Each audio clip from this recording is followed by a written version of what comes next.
আসসালামু আলাইকুম।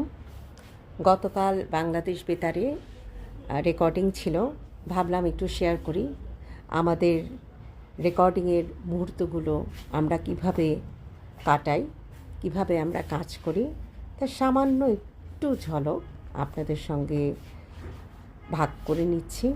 প্রথমে এই তো কালকে আমাদের বেতারে হোম সার্ভিসে রেকর্ডিং ছিল, লিফটে করে গেলাম আমাদের প্রিয় স্টুডিওতে। তো স্টুডিওতে যাওয়ার আগে পানি যেহেতু নিয়ে যাইনি, ক্যান্টিন থেকে পানি কিনে নিয়ে গেলাম।